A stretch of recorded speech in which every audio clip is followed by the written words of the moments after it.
کہ نیک بیویاں کون ہیں، جو کہ ایک جو سمجھیے قرآن کے نزدیک ایک عورت اچھا کردار ہونا چاہیے، ایک خاتون خانہ کی جو بہترین روش ہونی چاہیے، وہ یہاں 3 الفاظ میں آئی ہے۔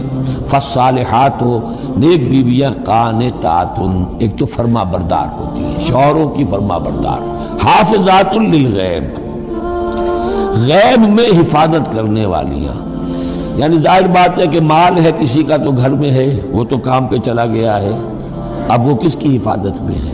بیوی کی حفاظت میں ہے۔ اسی طرح اب بیوی کی جو عصمت ہے وہ در حقیقت مرد کی عزت ہے، اب وہ اس کی عزت کی حفاظت کرے اس کی غیر موجودگی میں۔ اسی طرح مرد کے راز ہوتے ہیں، سب سے زیادہ بڑھ کر جو ہے رازدان وہ تو بیوی ہوتی ہے۔